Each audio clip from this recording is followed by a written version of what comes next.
दोस्तों नमस्कार। हाल ही में स्क्रीनिंग एग्जाम को लेकर के बहुत सारे बच्चों में दुविधा बनी हुई है। तो आइए स्पष्ट करते हैं ये जो दुविधा है आपकी क्यों बनी हुई है और क्या इसके पीछे का रीजन है। देखिए, एक वीडियो जारी होता है जिसके माध्यम से ये कहा जाता है कि स्क्रीनिंग परीक्षा की जो प्रक्रिया है उसको अब स्थगित कर दिया जाएगा। उसके लिए सरकार ने एक अध्यादेश उसके लिए एक उन्होंने अनुसूची भी एक प्रमाणित तरीके से उसके लिए आदेश भी जारी कर दिया गया है ना। लेकिन ये प्रक्रिया क्या इस एग्जाम से ही लागू हो जाएगी? जो हमारा परीक्षा होने वाली है 27 अप्रैल की, ये परीक्षा क्या हमारी अब नहीं होगी? आइए बात करते हैं। तो देखिए, सबसे पहले आपको बताएं, आयोग जो हमारा यूकेपीएससी है वो इस परीक्षा को कराने का पूरा दायित्व तो उसका है। यूकेपीएससी के द्वारा जो जारी की गई चीजें हैं उन पर चर्चा कर लेते हैं। तो उसने हमारे लिए एक नोटिफिकेशन जारी किया था, ठीक बात है ना। नोटिफिकेशन के बाद में उसने एप्लीकेशन जारी किया, ये भी ठीक है। उसके बाद में उसने एक कैलेंडर जारी किया था जिसको आगे संशोधित करके दोबारा से कैलेंडर जारी किया। जो ये परीक्षा अप्रैल के पहले सप्ताह में होनी थी उसको ये इसने बढ़ा करके अप्रैल के आखिरी सप्ताह में कराने का निर्देश जारी किया, ठीक है।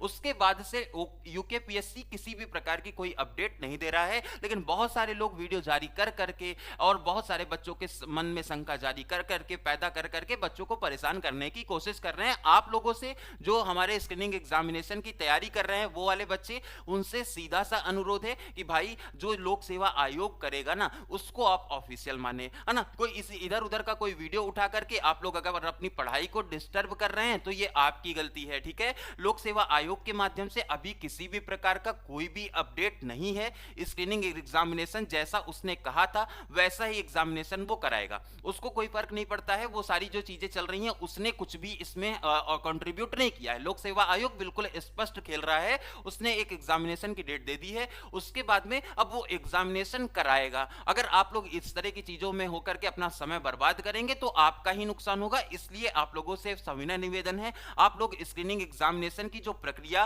प्रस्तावित की गई थी आप लोग उसी को एकदम स्पष्ट मान करके, उसी को एकदम एकमात्र सच मान करके अपनी तैयारी को करते रहिए। बिल्कुल भी डिमोटिवेट होने की जरूरत नहीं है। 6 महीने की जो मेहनत है वो इतनी आसानी से बर्बाद नहीं होगी।